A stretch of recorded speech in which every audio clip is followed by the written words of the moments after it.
all you reinventors. This is Lesley Jane Seymour, and I am the founder of CoveyClub and the founder of this podcast.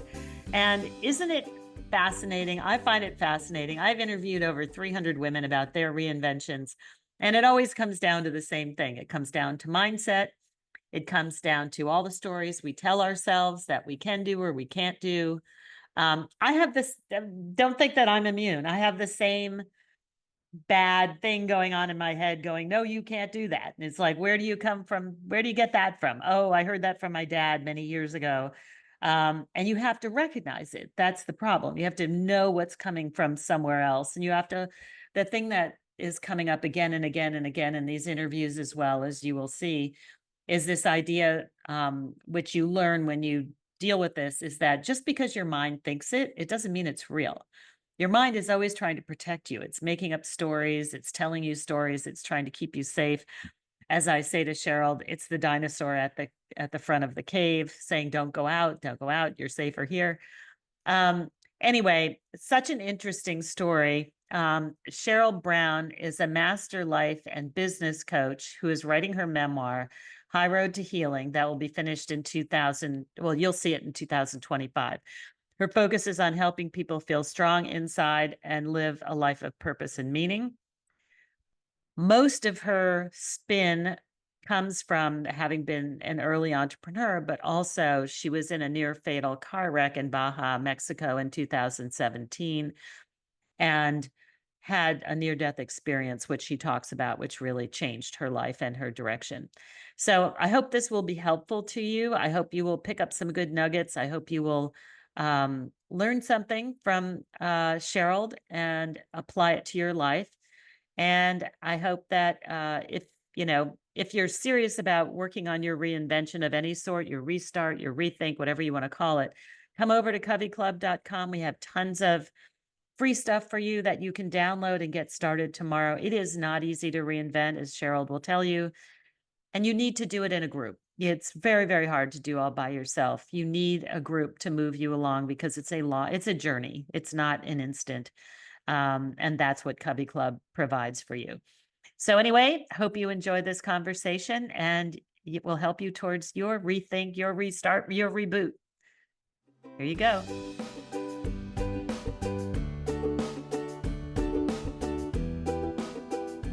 Hey, Sherold, wonderful to have you. It's been a little bit of work. I'm sitting here in you can see my coffee maker there plugged into the wall because we're without power. We just had a hurricane. So, and I know that you're traveling, so we were trying to make this happen and we did. So thank you. Thank you. I'm in my Airstream, so that's cool. Camping. Awesome. I love the fact that, we can make all this happen no matter what's going on. Yeah. So what I want to hear about, we want to talk about your reinvention, but I love to hear a little bit about your history, like where you grew up, what did you start out doing?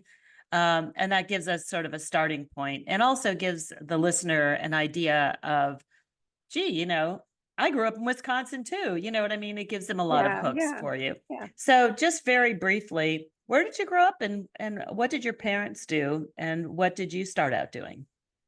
Well, I grew up in the secret city of Oak Ridge, Tennessee. That was not on a map until I was 7 years old. Oak Ridge is part of the Manhattan Project. Wow. And the whole purpose of the city was built for war. So this city did not exist. And then the federal government needed to win the war quickly. So you've seen Oppenheimer movies, so Yes. you know some of Oak Ridge.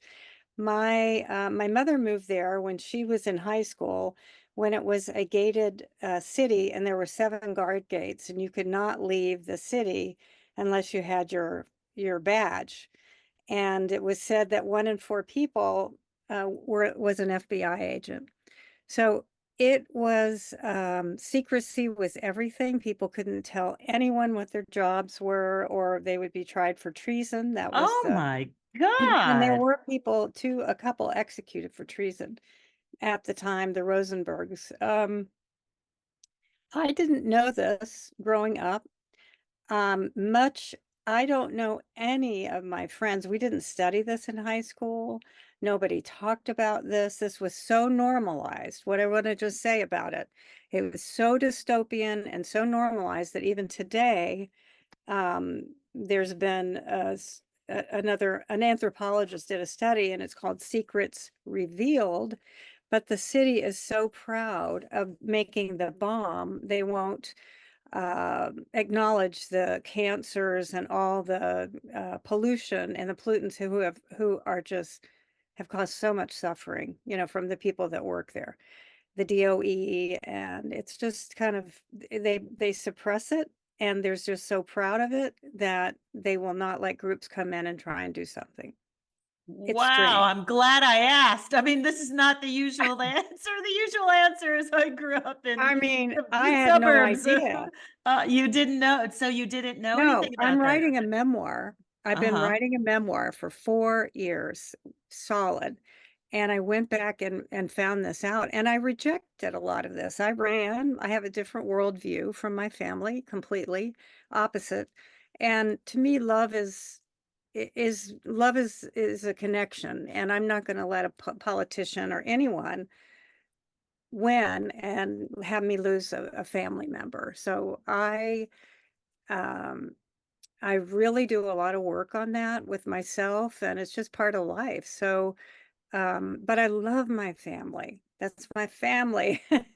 Were they And involved in, were they with working for the yes, FBI, or you don't actually, know what they were I doing? do. Thank you for asking. I forgot to mention this. My father was personnel director for Oak Ridge National Laboratory, also known as X10.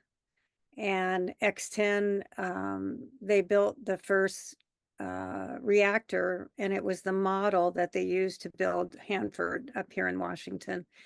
And so my father, worked there, and his role was to recruit scientists from colleges, because what they did is Dad went out and recruited the top PhDs from Stanford and MIT and all of those places to come and work on this secret project.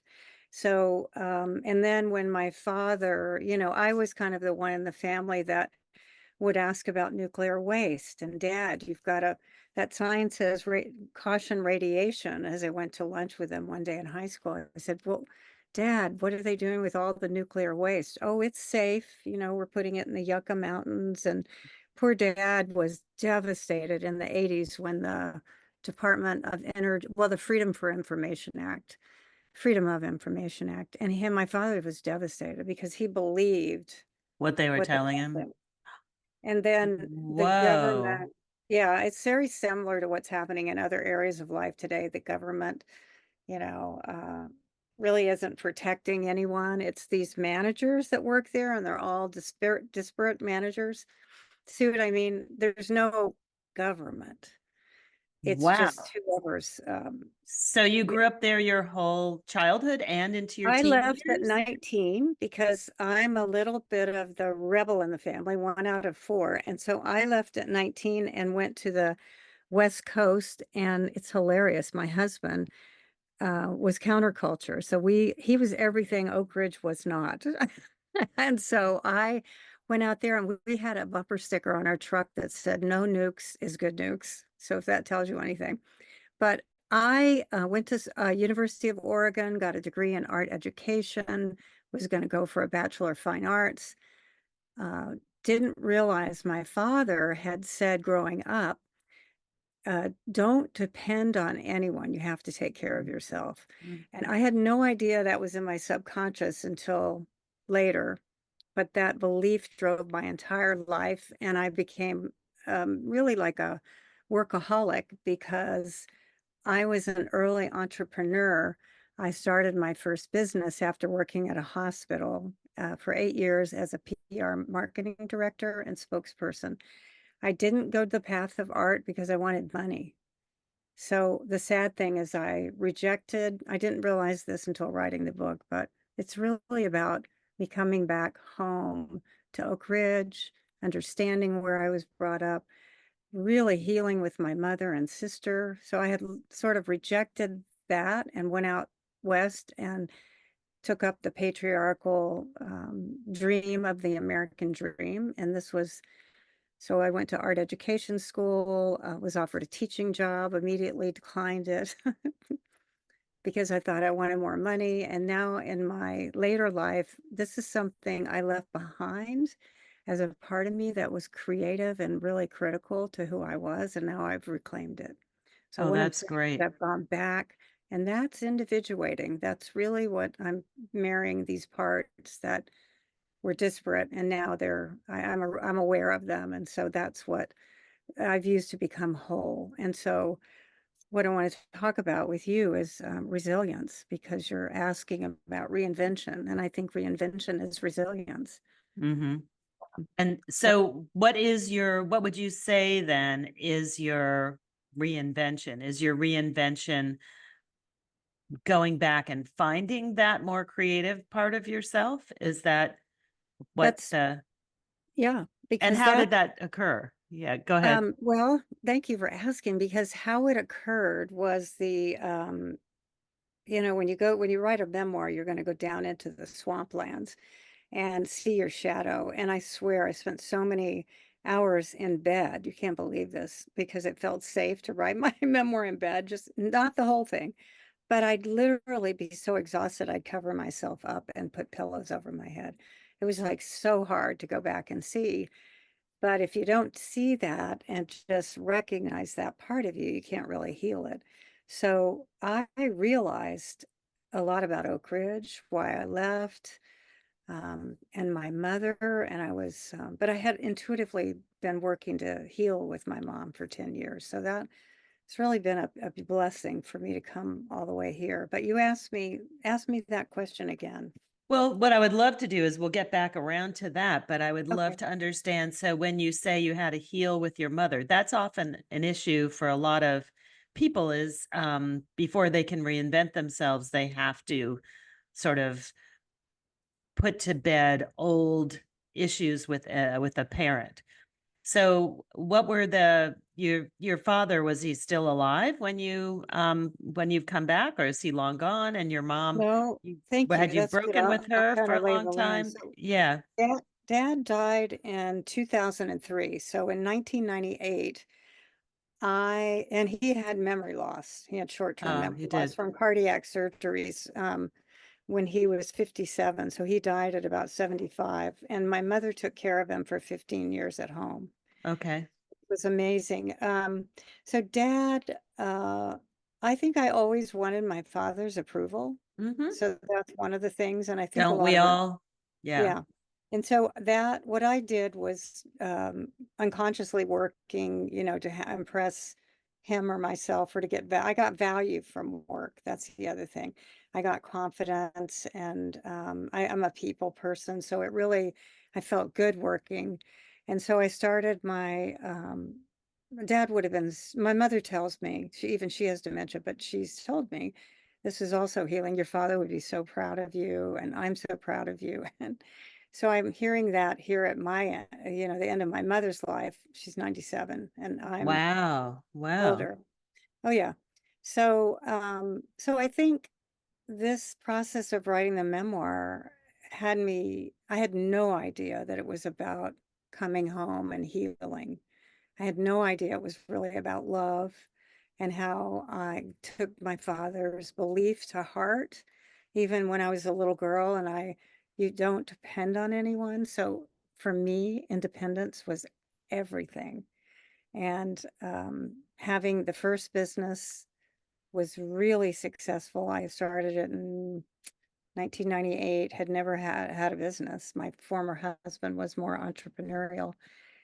And that business ended up grossing almost a half a million in my fourth year, which was That's shocking. amazing. That's I, incredible. But it isn't was. that a wonderful thing? You're not sure that that's a wonderful thing? It's a fantastic thing. That gave me freedom, because I had three values: freedom, adventure, independence.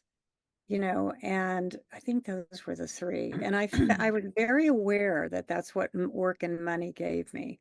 And so part of what I was really going for what I wanted was security underneath it all. I wanted Sure. to feel secure. So I thought if Sure. I have a lot of money, I'll feel secure. And so Sure. I did that. Became like a workaholic, but that business was remarkable. And I had a team of 5. And then my younger brother was killed at that time in 2005. So I could not keep up with and I was expanding the business at this time. So I helped my people get other full-time jobs, and I just kept one client, and I just went through a grieving process. And then I had been accepted to Case Western Reserve for a master's in positive organizational development and change. And I couldn't go. I just couldn't go at all. So I was interested in working with people instead of representing a product. And I heard about coaching. This is in 2008. Really dating myself, but these are the early years. Nobody was a coach in 2008. There was like 25 of us. I'm not kidding. Hmm. And then in 2009, I became a master coach with Martha Beck. And Oh, then, with Martha. She used to write for me at Redbook. oh, really? Wow. Yeah, Yeah. Martha's Yeah. crazy. Then she She's was really stolen a away by talented. Oprah. Yeah. Yes, yes. Martha is brilliant. And so, Hmm. and deeply spiritual, which I really appreciated about her. Hmm. So did that, and then I married my skills. I said, well, I know how to build a business. I know how to do all this. I'm a PR girl. So I taught women for a decade how to start their businesses online. And Hmm. that's what I did. So, Oh, um, yeah, so I did that okay. for a decade, and I still coach. And then I was in a near fatal car wreck. My life is a Yeah, I drama. wanted to talk. I wanted to talk about that. And before we go to that, I just want to hit on where you were Sure. saying that you felt it was negative that your father was saying to you that you should be independent. Do you still believe that? I mean, I will tell you that one of the biggest issues I see for women our age now is that they were not independent. They they thought somebody was going to take care of them. And husbands die unexpectedly. There's no will. You've never seen the tax form before. You're getting divorced because it's no longer working, but you have no idea where the money is or where. I mean, I have seen kind of a hangover of kind of 1950s wifery, if you want to call it that, where now they're suffering because they can't be independent. And so, do you see that? Have you seen that? Do you see yourself in contrast to that at all? Listen, I made a decision. I love the point you're bringing up, because I have a program that I'm going to bring back. I'm actually putting it on Teachable right now. And for a decade, I taught a program called Smart Women Make Money, which was the idea was that women, get smart, look at your money. It's a combination of your family money beliefs, which it's all about beliefs. Whatever is in your subconscious or you believe about money or your parents talked about, it's in there, and it's probably blocking you from something, or you're afraid, all of that. So I'm bringing that back, but I saw it all. And that's what motivated me to help women start looking, just looking at what they have. And I've done it all myself. My husband's done finances for years. Now we try and do money dates monthly, few money dates. And it's just, I see this, and this breaks my heart with women.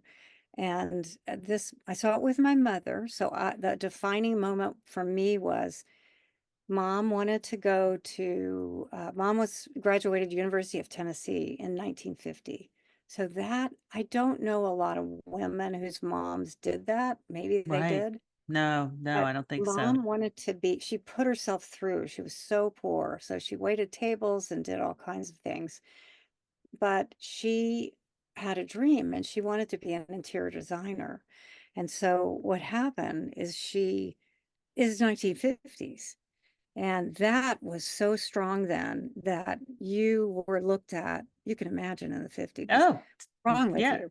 Oh, Why yeah, would you yeah. be? children. You can't have children. So she wanted to be a designer, and I guess it was like architecture school, so it was a 5-year program.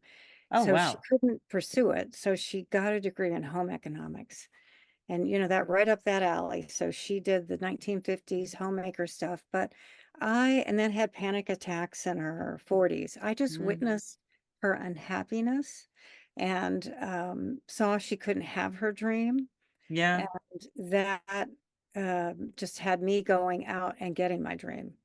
That was it. And being Okay. independent and then when he said that, I took it to heart. He meant, just have a career, I guess what he meant. I was trying to imagine, did his mother didn't work. So what was he seeing her overly dependent? Why he meant well, but I took it to heart. And then I kept love a little bit, it was I like think, money yeah, in right. It an arm's didn't length. mean that you could only have one or the other, but that Well, that you, was it. That was the yeah, message. you thought it was one or the other. Oh, Yeah, okay. absolutely. And she did too. You couldn't have both. You could Oh, I both. see. I see. Okay. So All I right. saw her grieve, and she became a ceramic artist later, and that was Oh, wonderful for her. fabulous. But I saw that pain, and I wasn't going to do it. Right. So So let's talk about Baja, Mexico in yeah, 2017. What happened? And was that was that a turning point for you? Tell us what happened. yeah, all of these points I'm talking about, these new things I did, and then this are were defining moments. These were I had a choice, and I think I want to talk about that because so in 2017, let's see, I was, oh, in fact, I was about to relaunch Smart Women Make Money. It was right in the middle of redoing that, but we went to Mexico, Baja, Mexico every year for a decade, and um, this was where I could bring my computer and work, wherever. It was difficult, but I did it, and that was a lot of freedom. So whale watching was one of my favorite things I did twice a month when we were down there. We'd go to the Pacific side and see the gray whales, the mothers and the babies.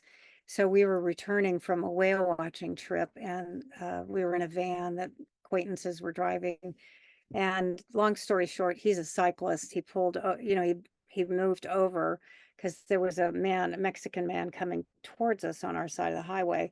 And I don't know, there was a car behind us that sped up. So when he went back into the lane, our van flipped. And Oh, John and I did not notice we weren't wearing shoulder harnesses. That bucket seat that we were in the van did not, just had seat belts. So the van flipped, hit a big rock. I had a concussion, the woman up front, but I was the most injured. And we oh, didn't know it at the time, but this is a really funny story. You can't make this stuff up. My husband's a retired ER doctor. So he was complete. He doesn't speak Spanish. So we're in Mexico. I have internal bleeding. He's worried about that and just completely traumatized. But he is advanced cardiac life support trained, and he was a trauma doctor for 20 years. So he's watching here in Mexico. They don't understand him. I'm seeing this and I pass out. But long story short, one of the ER people, Tex, had a friend that spoke English, and she called, and then he could give my history. Because we never think this is going to happen, right? Never right. when we travel. And so they did a surgery. Well, they found out I was bleeding inside, and then they did a surgery immediately to save my life. And then I got an infection, and they wanted to do the doctor wanted to do another surgery, but they had nothing but a bed with a nurse next to a desk. That was their ICU. They had no and this was a single cinder block story hospital with no imaging. Oh, they had one imaging In machine. 2017? This is Wow. Mexico. Wow. Yeah, they Okay. just so in a Okay. agrarian Okay. community, and Okay. so there was a freak flood. We couldn't leave for 24 hours, but finally we got through. We could drive to La Paz. They don't do medicine on ambulances in Mexico. So that was interesting. But and plus my husband had to walk down the street and buy narcotics before they would give them to me when we first got there. They could send him down to a pharmacia. They don't keep Right. medicine. Right. Anyway, long story short, I'm still alive. They take me to La Paz. I have another surgery. Our internal medicine guy, Dr. Angel, that's what they called him down there. Dr. Angel helped John and went through, a surgeon did a great job. Then I developed what COVID patients got in the early days, acute respiratory distress syndrome, which can kill you. But I was stable, and they flew us a jet, Learjet, to, it's a medevac to Sharp Memorial Hospital in San Diego. Ah, And okay. there I had Dr. Kill. I kid you not, Dr. Dr. Kill. Kill. You had Dr. Angel and Dr. Kill. And then my Okay. husband's a retired ER doctor. I mean, the story was like, Okay. All he right. was so out of it. And then he would tell Okay. me his fears, and I was just like, come on, you can't Uh, do this. I'm okay. the patient. But the story is, what I happened is I had a near-death experience. Oh, And after about the third surgery there at Sharp, and it was in the dark, and a voice said, you get to choose how you go through this experience. What will you choose? And I thought, I don't want to be a victim, so I'll choose the high road. And the high road meant I'll use love and gratitude to heal. And that's what I thought in that state. And then I came out of it, and I was in a bliss state that was unlike anything I've ever felt in my entire life. There was no, the ego was offline. There was no like chattering. It was perfect. And I looked at my husband. Dr. Kill came in and said she needs a fifth surgery. And he left. And I was smiling. Yeah, perfect. Yay. And my husband starts crying. And I said, why are you crying? And he said, I don't want you to suffer. And I said, but I'm not suffering. You're suffering. And he just broke down and came over, and I'm taking care of him. I'm okay. And it was as if there was a spirit looking out of my eyes that was not me, but it was not like me looking out of my eyes. It was as if I was a tiny spirit. I can't explain it, but right, right. looking out of my eyes, I can still see the orange, what do you call it, bed cover blanket thing. And just the most amazing thing. But I stayed in this bliss state for about 4 months. And as soon as I came out of ICU, I asked the nurse manager for patient satisfaction forms. So then that began love and gratitude. So every night when I felt up to it, I would write. I was head injured, and writing was weird, but I would write, thank you for being the catheter queen of the ICU. I would do things like that. And the manager said, no one does that. So it just, the whole time was really, I wouldn't trade it for anything. That's what I want to say to you. I would not trade that, because that was priceless. It tells me we have someone with us, like a guide. That was not my voice. So I believe it was a guide, and that they're helping us. We just can't see and communicate. So I trust now. And us near deathers, people who've had NDEs, we're not afraid of death. So, but my resilience is different than that. And reinvention to me is resilience, but I'll talk about that if you want me to. Yeah, let's And talk quickly about that because we're getting to the end, but very sure. interesting. I'm shocked at how many people have had near-death experiences. I do events, and one of the things we do is I do this shuffle where people line up against the wall, and I call out, move to the middle if you have, you know, if you've had lived in a family that had depression or whatever. And it's very revealing. People, if they want to play, not everybody has to play, but people reveal things about themselves. And I just did this down in Palm Beach for a friend's event. And I ask at the end, are there any questions that you would like me to ask that I didn't ask?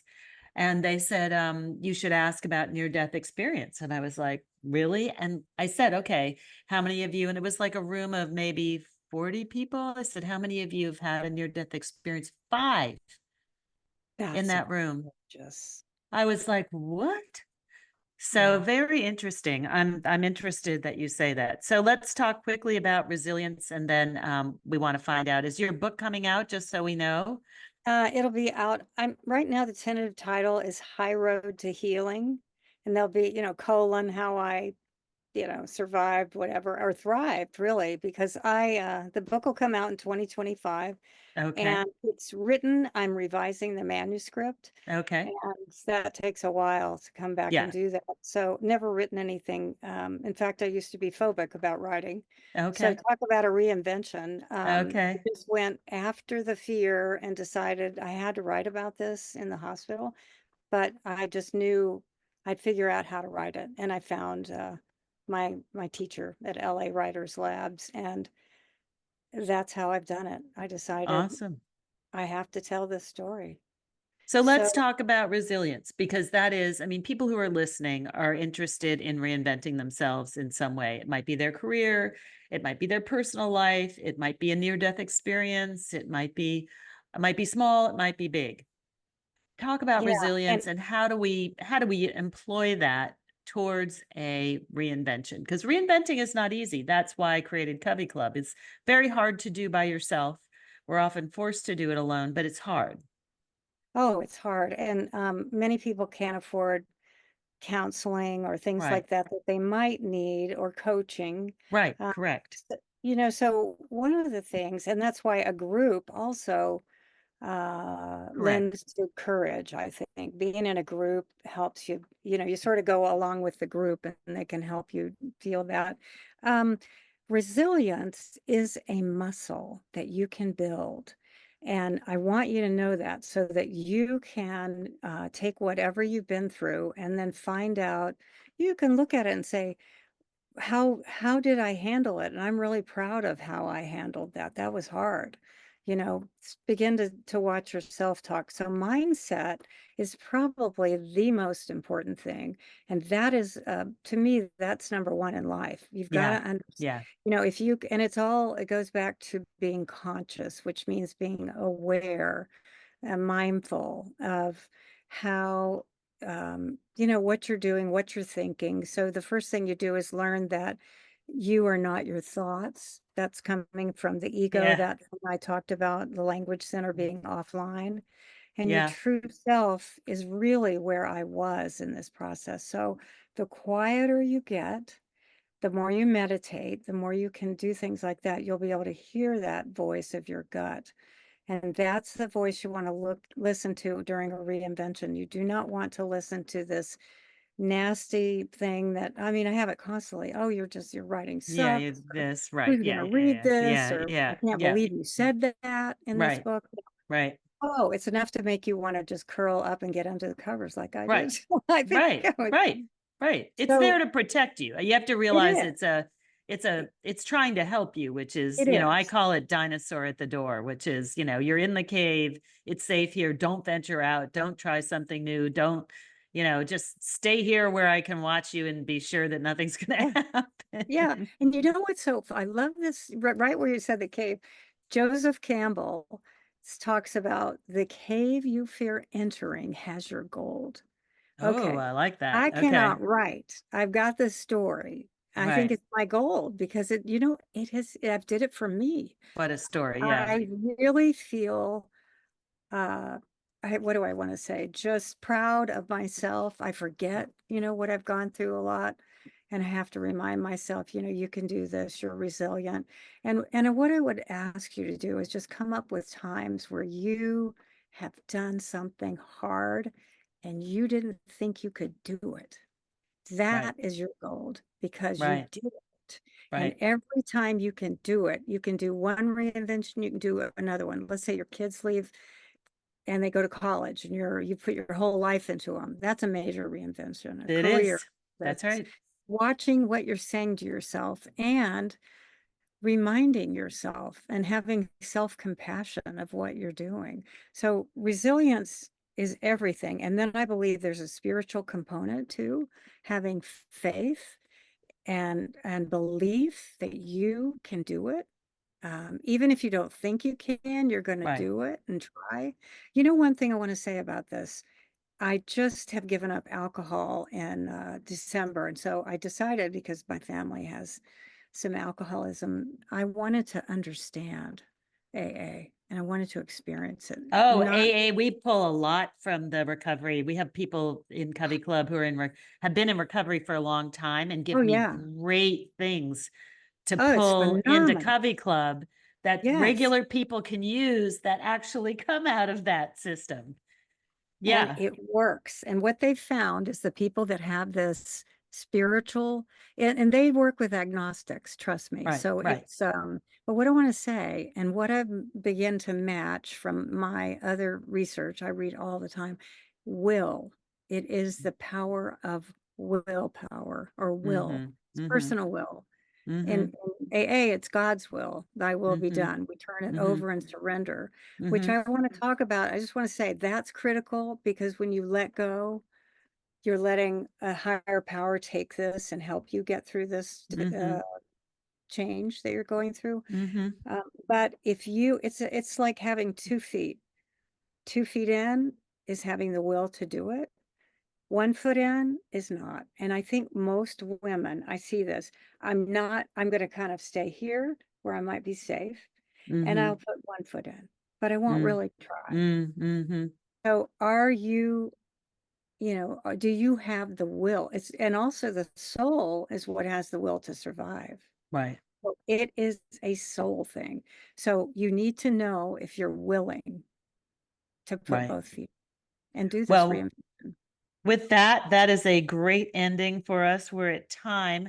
Where can people find you, Sherold?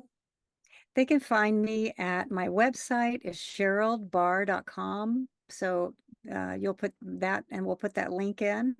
I write on Substack and I'll have that Oh, link there for you. I'm on YouTube. I have my own channel of videos about some of the things we talked about. And I'm working on this book that'll be out and creating a mindset program that will go with it. awesome. Wonderful. Sherold, thank you. Thank you.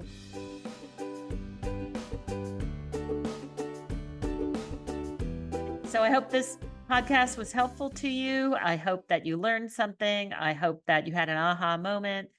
If you did, please follow the podcast. Please share it with friends who are trying to rethink, reinvent, restart their lives.